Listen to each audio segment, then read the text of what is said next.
The following is a presentation of the Force Center podcast feed.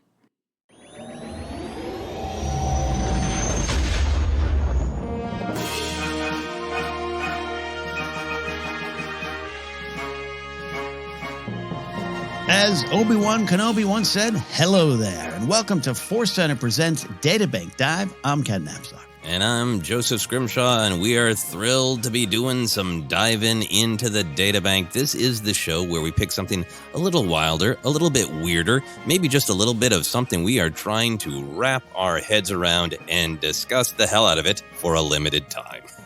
Limited time.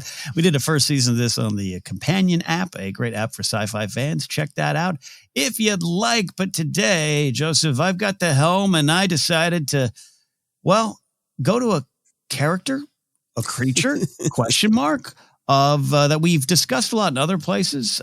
Maybe even had a Databank Brawl back in the day. I can't quite remember that. But as elicits opinions. And this is what we got today. Today, we are going to be discussing and diving in to BOR GULLET.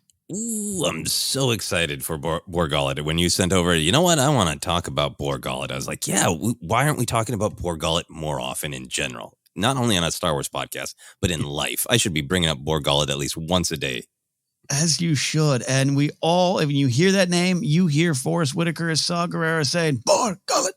And that's the way I think it should be said. We'll try not to just yell that all through the show.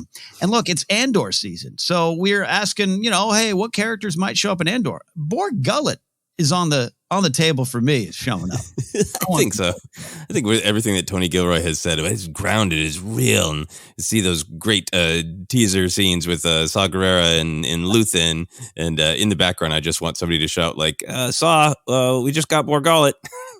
Yeah, we're going out to get a BOR GULLET. And what's fascinating is, Gilroy comes in for mostly what we kind of assume is the third act of Rogue One, and a lot of that is him, and I'm sure there was some other work. So who knows, maybe BOR GULLET was in development from the early stages, so maybe he's like, nah, I don't really enjoy that kind of Star Wars. Yet Moroff is in the background in Andor. Mm-hmm. So maybe he's like, no, bring it all in. I love it. It's bizarre. Let's do it. So we'll find out. Yeah. Well, as we always do on the show here, we're going to start off with what the StarWars.com databank has to say about BOR GULLET. And the answer, Joseph, is nothing. I can't believe it. I did not believe it. I looked. I double-checked. I thought I might have missed it. I thought, do I not know how to use a search bar? But BOR GULLET is not listed on the StarWars.com databank. Now, to be fair, Amy Ratcliffe does have an article out there from a few years back about BOR GULLET on the website titled 5 Truths You Might Not Know About BOR GULLET. Great little piece, some behind-the-scenes information. But, Joseph, I want to start right there before we even get to Wookieepedia. How does that make us feel? I am filled mostly with sadness. I feel the BOR GULLET deserves a StarWars.com databank entry. Mm-hmm. I'm also just fascinated because one of the reasons that we started doing shows like Databank Brawl and this one, Databank Dive, is I'm kind of fascinated by Star Wars' official attempt to kind of keep this ongoing internet, dictionary. But it's so vast and different from the entries being either just kind of no nonsense information to being sort of weird and editorial to then things like this, where BOR GULLET, a major Rogue One character, just missing. It really intrigues me, and it makes me think there's some BOR GULLET related accident that maybe there used to be a databank entry, but BOR GULLET has taken that from our minds. Yeah, maybe BOR GULLET's like, this is what I want you to think. Was I there? Was I not there? You don't know. It's how I operate. So we have to go to the wilds of Wookieepedia, which is a fun place to be. I think a lot of times we spend there. By the way, I'll just put this out there. If you're on the Wookieepedia and you see a quiz, just click on it. It might be a username you might recognize. I've been having some fun with quizzes. Here's what Wookieepedia says. BOR GULLET was a purple-skinned Maran or Mayran. We're going to see how we both decide to pronounce that. With the ability to read thoughts. Saw Gerrera used it to torture. That's a key word. Torture Bodhi Rook on Jedha to ascertain the truth behind his claim of being in contact with Galen Erso. Afterwards, Rook was for a time left a gibbering, I guess is how you would say, wreck. I don't think I've ever seen, I thought of a chicken giblets right there. Unable to speak a coherent thought and acting very panicky. Despite this, Rook showed some resilience as he recovered upon hearing himself referred to as the pilot and was able to recover enough of his senses to escape from Jeddah when Jeddah City was targeted by the super laser of the Galactic Empire's Death Star super weapon. You know what? Obviously, not a lot of things in there about BOR GULLET. So we got a little even more. BOR GULLET first appeared in the 2016 film Rogue One: A Star Wars Story. This we know. The creature was illustrated by Ivan Manzella and was designed by the great Neil Scanlon, and it was sculpted at full size, which had never been attempted before. 2.5 tons of silicone were used in the process, and BOR GULLET was ultimately realized as a life-size 10 by 6 by 6 foot puppet operated by a crew of 15 puppeteers. Joseph, let's just start there. What do you think about that? That is amazing. I love the commitment. And then I was also reading from the great Hal Hickel that they did end up doing a lot of CGI, that it is a mix of this amazing record-breaking puppet. Yeah. But then they realized the narrative demands of like, oh, it's got to squelch over to Bodhi Rook and invade his space. And the puppet's not doing the great at squelching. We thought it was maybe 1 tentacle, but turns out it's 87 million tentacles. Exaggeration. So I'm fascinated by that process, right? To build a record-breaking puppet and then still need to do a combination of puppetry and CGI. That's just the reality of filmmaking. It takes a whole team to make a BOR GULLET. It takes a village. Makes me think of Vexus in Rise of Skywalker, right? Yeah. Practical and kind of delivered to screen as a CGI thing. So that's great. That's some great information there. But again, I wouldn't say there's a ton on BOR GULLET. But we are going to dive on in. First of all, Joseph, as always, there's a tradition in Star Wars to not quite know how to say things. Mayran? I would say Mayran, yeah, because I don't want to accidentally say moron. I know BOR GULLET was a purple-skinned moron. That feels mean. It is mean. How would we physically describe BOR GULLET or the Mayran and species in general? Oh, well, nightmare fuel is the first thing. Yes. I like that the creature is designed to truly be terrifying. I will probably say the words cosmic horror and Lovecraftian 57 times in this podcast. That's one of the things that I like about the vibe. So I think that BOR GULLET is a squelching terror of the night. If I was trying to be more specific, but not as helpful, Ken, do you know the Marvel Comics villain MODOK? I do. Yes. Right. Something going on in the stomach there, right? Well, it's a modified organism designed only for killing. That's what MODOK stands for. But MODOK is a giant head with wee little limbs floating in a chair thing. So MODOK is terrifying because he's just like almost all head and wants to kill. So I think of BOR GULLET as like if MODOK was an octopus, because you kind of look at BOR GULLET and like, that's an octopus. If it was just mostly head. Yeah. A headopus. Yes. A headopus. A literal. There was the action figure when we were kids, Squid Head. This is literally Squid Head. Yeah, no, it's definitely Kraken-like as well. Yeah, no, that's a great way to describe it. Yeah. Nightmare fuel is right, especially when, I don't know, when Saw yells BOR GULLET, you're like, that must be their friend in the back or something. And it is just not what I was expecting. Yeah, is that a drink order? Is that somebody delivering something? Nope. Yeah. Nope. Yeah, I think you've done a great job describing BOR GULLET and the Mayran species overall. And we're going to get to this in a couple different questions here, kind of split apart, kind of even looking at my notes. But what do you think upon learning that BOR GULLET was, for lack of a better description, more of a proper name? And Saw was not calling for a generic creature because Mayran species, sometimes they were kind of erroneously referred to as boars in one early kind of Star Wars book around Rogue One.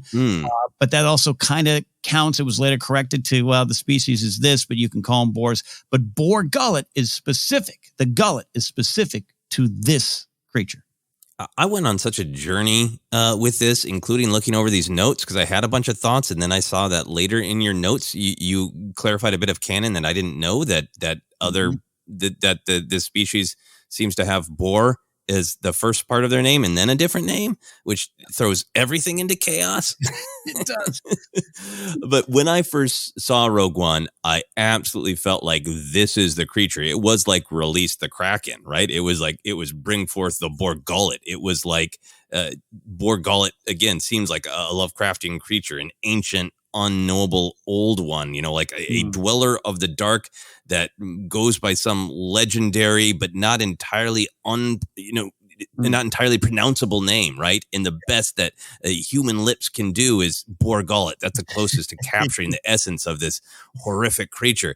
But then learning that that's this one's name. Yeah. That there is something about it that is funny in a way I enjoy, where it feels like I thought he was like calling for the Kraken. I thought he was calling Yog Sothoth. I thought he was calling forth mighty Cthulhu from the depths, but it turns out Saw was just like yelling for Bob Longhands. That's his name. Oh, it's amazing. Yeah, no, and this is in this modern era where Star Wars, just the brand, understands that squid face is not. We want more than just that name. We want more than squid head. We want the actual character here, and so I think some information gets rolled out in different ways. You might miss it in a visual dictionary. You might miss it in a comic, and so it's interesting. And I'm glad it was this way. I'm glad Saw didn't go BOR GULLET, and Bodhi goes, "What's that? Is that a species?" No, that's the name of the Mayron species. Like, I'm glad we didn't have that. BOR GULLET was enough. Show some respect. That's his name. Yeah, address him by his name.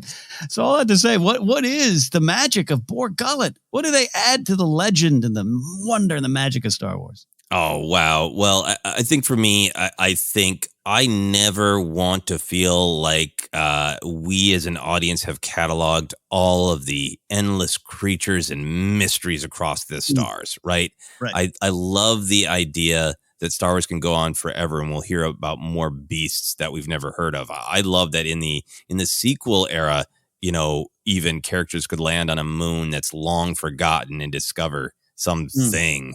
Some ancient forgotten thing. And I love that BOR GULLET has that energy. I love that it's a touch of horror. A lot of us have talked about wanting like a full horror movie in Star Wars, but horror always pops up. Everything from like the jump scare of the Wampa hitting Luke in Empire Strikes Back to the straight up, kaiju story of the Zillo Beast in the Clone Wars. And I feel like BOR GULLET is of that tradition, adding a touch of horror in a film that has a lot of genres, right? It's a war movie, it's a spy movie, it's a movie about rebellion. But here's a touch of horror. In particular, really kind of, if monsters are like, take something that scares us in real life and then personify it. The fact that BOR GULLET feeds off emotions, takes memories. It's really taking something a concept that humans can be afraid of and making it a physical squid guy. And kind of final thought for me on why BOR GULLET is so magical. See, like I don't get to talk about BOR GULLET enough, so I'm just spewing forth. I think the reason that BOR GULLET works to me in Rogue One is that BOR GULLET's kind of a personification of an element of fear. The big bad in Star Wars is always fear, and Saw is dancing on the edge of falling to the dark side, and here's this creature that personifies paranoia, the fear that everyone is lying to you always, so you have to inflict horror on people. Like it's just like the BOR GULLET in the way that Saw uses it to torture Bodhi Rook is a personification of, here's what endless combat does to you. It creates so much paranoia that you can't trust someone you meet. You have to torture them first.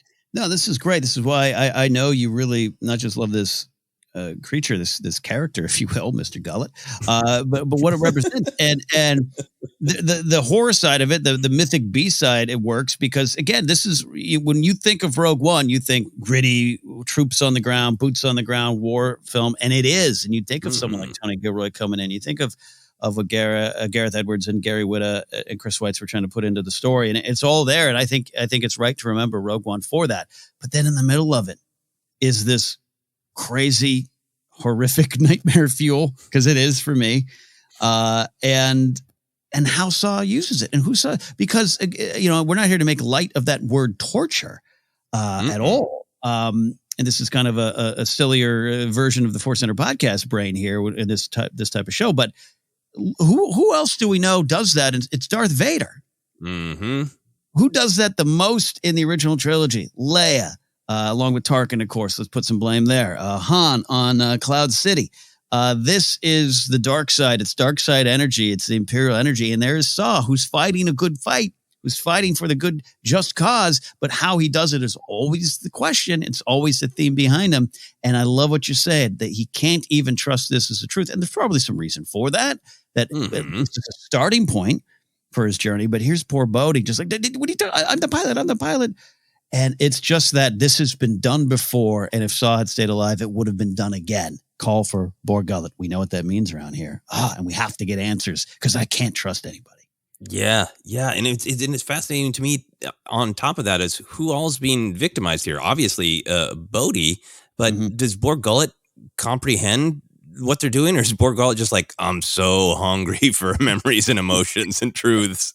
Like, is BOR GULLET's tummy just aching? Does Mr. Gullet need to be fed? Does it need to be fed? And it's switching gears slightly. It's such a Hitchhiker's Guide to the Galaxy character to me. You get, what does it eat? Your feelings. What does it eat? Your truth. With a pinch of paprika, your feelings and truths with just a little paprika is a total Douglas Adams bit. Yeah, like I always go to the planet of mattresses in one of the Hitchhiker's books. Discarded mattresses. Yeah, so it works on so many levels, and I think that's why it brings magic. And I think I've grown to appreciate BOR GULLET, as often happens around here at Force Center. You and I and Jennifer share passions for specific things, and sometimes it does rub off on the other voices here, where I just love hearing you talk about BOR GULLET, and it helped expand my appreciation of it. And then more and more, as I just saw, becomes one of my favorite characters in Star Wars for what he is and what he represents and what he's also kind of a warning sign against. He's a valuable and important character, and BOR GULLET is definitely part of that. Absolutely. So that is great stuff. The Rogue One novelization by Alexander Freed goes into a little more detail about what happens to Bodhi's mind. I was going to pull some little clips, little excerpts, but I didn't get around to that. I apologize, BOR GULLET. Bodhi has a little bit more happens to him, a little bit more you get a little bit more of the effects after having his mind read by BOR GULLET. What do you like about learning that, or did you like about that? And would you have wanted that to be more clear in Rogue One, or did it work as is? A lot of questions in that question bucket. Pull what you want. I remember really enjoying it when I read the Rogue One novelization. I admit I don't remember all of the details, so apologies if I get it wrong.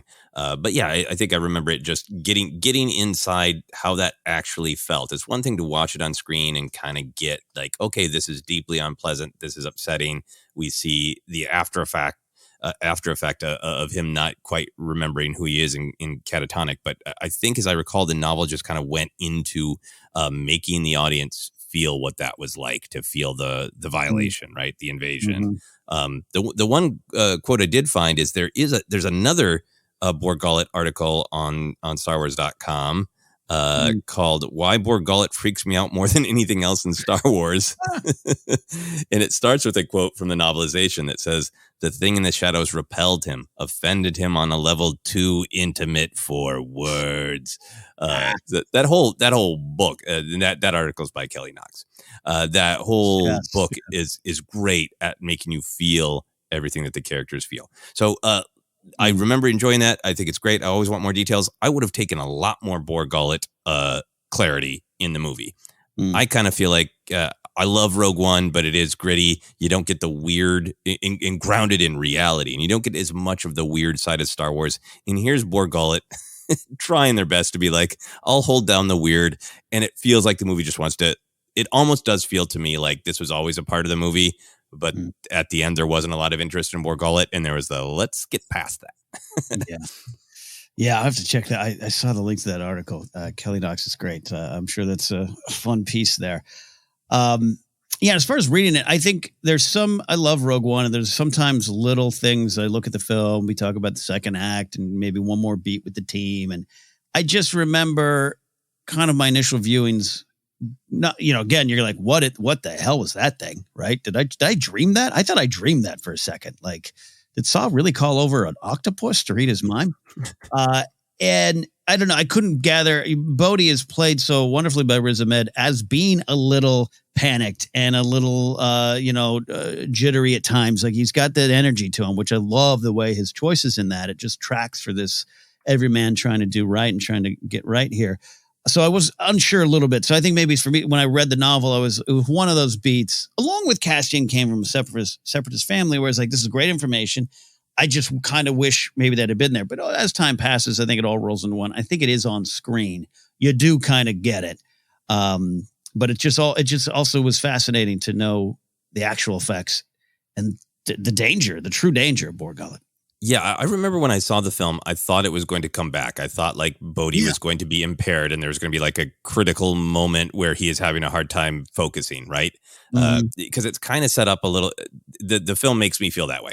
I won't say it's set up that way. That's the way I took it. I also always was fascinated with the way Saw says, the downside is the one tends to lose one's mind. It always felt to me like he's talking from personal experience. And I was always curious of like, was there a moment that Saw feels like, am I lying to myself? I better have BOR GULLET check. Well, I also thought too that maybe Saw was sampling the merchandise a little bit there. Yeah. Like maybe there's another effect of BOR GULLET of like, I just want to forget that. so I'm going to put on some records and call over Mr. Gullet. Gosh, and that takes us to like Eternal Sunshine of the Spotless Mind territory.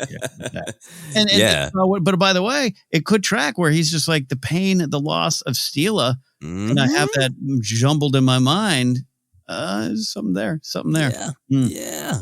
So you mentioned up top here, we talk about different kind of BOR Gullets. This is one that I do remember reading this, but it faded to the back of my Star Wars love and mind. The Galactic Empire used a Mayran called BOR Ephraim on Dr. Aphra. Now, this is more from Magna Tolvan, who had the relationship with Aphra and has some skin in the game on making life miserable for Aphra. But it's a wonderful relationship. It's a wonderful part of the Aphra story. Wonderful in that it's so just not good.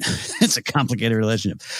So it got me thinking, do you want to see more Bors, more Mayrans in Star Wars? Or does that steal the spotlight from the prime Mayran, BOR GULLET? No, I'd be happy to see more Bors.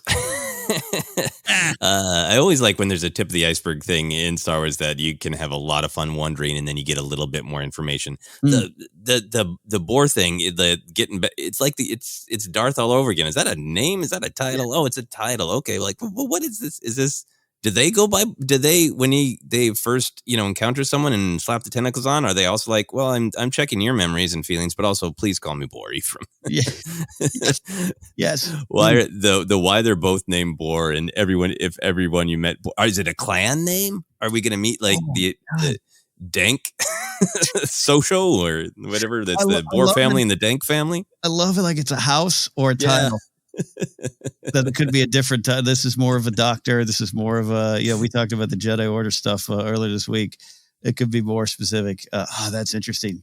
So I enjoy wondering. I'd be happy to hear more. I think the nature of them to me is kind of like, I would love to see more as long as even more mystery is created, right? Like I want to feel like they're the kind of things that, desperate, maybe not great people like, Saw, desperate for Saw, not great people for the Imperial, that they use them without fully understanding what they are, or without fully respecting the creature's independence. Ooh, there's something that the rise of the Bors. The Bors have had enough. Yeah, because there's something a little bit more in I didn't write it down in the Wookieepedia that like the Empire had like 3 of them on ice. Like they kept them on ice. They brought them out. So maybe there's they don't use them the right way, and that BOR GULLET does have kind of a good give and take, a good relationship with Saw and the partisans, and that feed me more truths. So I wouldn't mind exploring that. Would you want bonus question? Would you want to see if there's more expanding the mythology here of Mayrans or Bors? Not only to what that title might mean or what it means, but like one feeds on truth, but maybe one stokes your anger. or one is to calm you down. Get boar flour. Boar flour comes in and calms you down. It just calms you down. It just takes your worries and anxieties and removes it. Boar flour only puts tentacles on pressure points and gently releases toxins and makes you feel better. Yeah. Boar acupuncture, and it's a lot of a Yeah, I mean, I would love to see, maybe like a High Republic story of like a Jedi who's very in tune with animals, who maybe knows where they come from and is good to them, that kind of thing. I'd love to see a story of like Trandoshans trying to hunt a Mayran and absolutely paying for it. I love that. High Republic's a great spot for one. Yeah. Boars in the High Republic, Mayrons in the High Republic. Yeah, Marchion Rose, like, hey, I got this new thing. They do feel related to some of the creatures that Marchion Ro has used.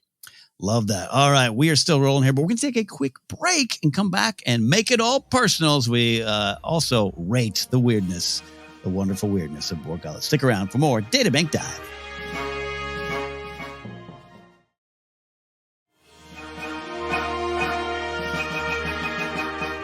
Welcome back to episode 10 here on the Force Center podcast feed of Databank Dive. I'm Ken Napzok. Joseph Scrimshaw is with me here, and we are discussing BOR GULLET. We always like to kind of make it personal, Joseph, maybe get a little silly. We've talked about some serious things, some themes, how BOR GULLET looks, but I have this question that I have to admit, I was like struggling and then this came into my head, and I was like, you know what? Normally I'd say no, but I'm going to go with it. Joseph, what would you rather take a nap on, BOR GULLET or Jabba the Hutt? I have this overwhelming feeling that BOR GULLET is just doing what they need to do to survive, maybe not even fully aware that they're causing deep trauma.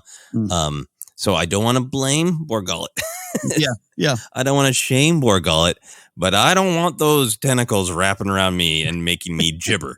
Which, by the way, is an absolute Lovecraftian word that he uses all the time for gibbering things. Yeah. So that is indicative of BOR GULLET's history. So yeah, I'm not going to nap on something that's going to make me gibber. That's just a general rule of life for me. So I got to go with Jabba the Hutt. I know that it's probably either a great personal risk to nap on Jabba the Hutt, like some Tatooine kid lost a bet and you got to sneak in there and try to nap on Jabba, or Jabba's choosing this, which was probably even worse for me.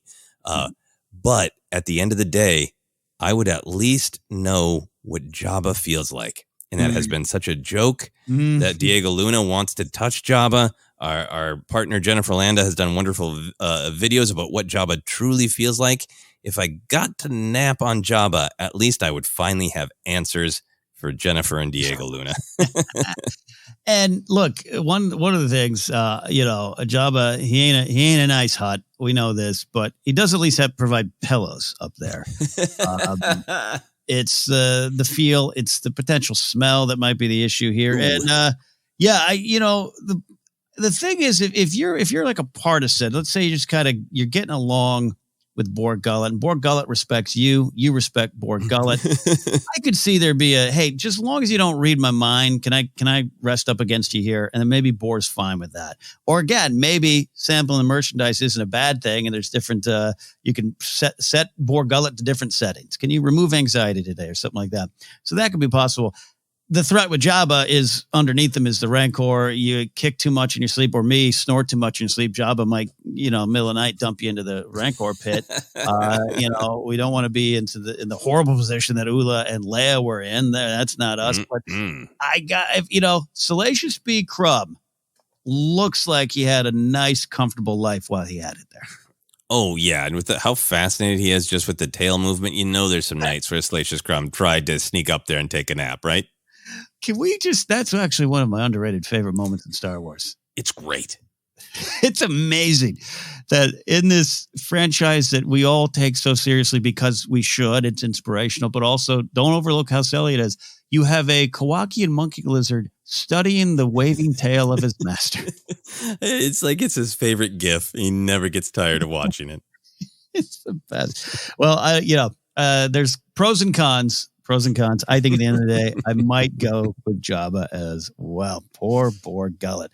A final question here. If you had your own Mayren, we kind of stumbled on this away, but what would you name it? And maybe what would you want to use it for? Ooh, what do you want to use it for? Yeah. Wow. And by the way, I want to keep in mind, when I say name it, what name would you want to maybe discover it to be? I do want to give some agency here to the Boars of the world. Oh yeah, man, what the actual follow-up name is to BOR. Yeah. Well, I made the joke about Bob Longhands, so I'm just gonna go with that. BOR Longhands. Like want that to be the actual name. Yeah. And then if it was a pet, you know what I think happens with a lot of us, we name our animal with kind of a proper, respectable, or even a fun name, and then we come up with all the little nicknames. So I think I would end up calling BOR Longhands like Bor the Boar guy. I love that. If what's the name of your childhood dog and street? It'd be Bor Inky. Bor Inky Walnut would be what we got. Bor Inky Walnut. I think I'd use BOR Longhands to help make decisions. Right. Yeah. I'm working on it. Sometimes I'm real decisive. If I'm on a mission and I can see the end goal, then the choices along the way, I can be kind of brutally efficient. But if I get caught in indecision, I get caught real bad of like, is that the right choice? So if I could have BOR Longhands just look into my soul and tell me which thing I actually want.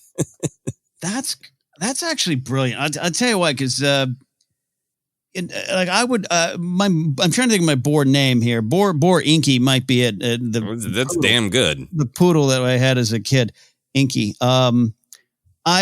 I would want to see if, and maybe this is a little bit what Saw did as well, not to remove any anxiety and memories that he wants to get rid of, but kind of like, what is my truth? And what do I want in the decisions in front of me? Or what do I want to be as a comedian on stage? Because I sometimes struggle with what voice am I trying to put up there?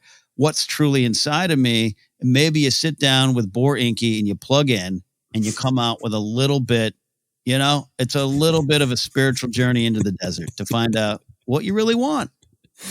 Now I'm picturing Bor Inky and BOR Longhands are like, they're on a couch with glasses and like, talk through your feelings. Yeah.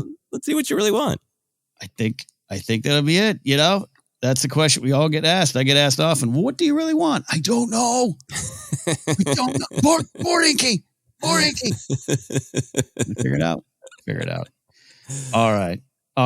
This has been fun. But the biggest reason we're here, as with all of life, we must rate things. We must rank and rate.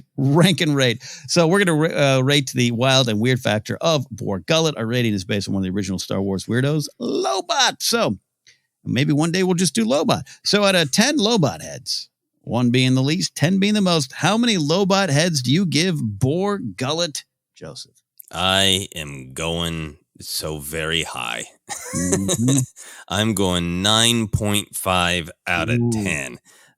BOR Gullet, design wise, it's the giant wet squid head with tentacles that suck feelings. Like it's all made up out of parts that we recognize, but the overall effect is this creepy, squelching nightmare that we don't fully know or understand. Super weird. BOR Gullet, one of the only things holding down the Star Wars wild and weird factor in the otherwise great but very grounded Rogue One. I'm only taking the 0.5 off of a perfect 10 because we had a long run of tentacles in Star Wars. I think we need a little bit of a tentacle break. That took the edge off of BOR Gullet, that we'd just been to Tentacle Town with the Wrath Star. Love that. Yeah. Oh, the Wrath Star. Yeah, that's a great call. So that's, I'm with you. I was thinking this might be a 10 out of 10. And for a lot of reasons, maybe that's the right ranking. But I'm going to go 9 out of 10 only because it's when you look in the context of Rogue One, it's a 15 out of 10. Right. But when you look at the bigger picture of Star Wars, this fits right in. It's not as weird as you'd think. It belongs. It's a celebration of so many of the elements of the creature world of Star Wars that it is more normal than you want to think. But at the same time, it's pretty weird. So 9 out of 10 for me. That is, I think, a good call. We've gone very high when it comes to BOR Gullet. as we should, because the BOR Gullet is something special. All right, my friends, that is Databank Dive for this week. We love diving into the Databank. We'll be doing some more. We got a Star Wars rank coming up soon, too, as well. It's our Sunday programming, usually a little lighter, a little more fun. Not that we don't have fun the rest of the time, but I think y'all know what I mean. We love kind of looking at the wild and weird sides of Star Wars. That's what we do here. You can find all things that we do by just simply going to our Twitter feed, if you want to, at Force Center Pod. There you'll find links to our Patreon page, other shows where you can get merch, all that stuff, a nice link tree and all that good thing. All right, my friends, that is it for me. I'm Ken Napzok. You can follow me at Ken Napzok. Joseph, where can they find you? What's weird in your life? You can find me on almost all the social media is at Joseph Scrimshaw. And that's the weird thing, that I'm still on lots of old social media. I think I have a Peach account. Anyway, find me on social media at Joseph Scrimshaw. I do as well. And follow me on Vero. No, seriously, follow me on Vero. We'll see you next time. This was Force Center.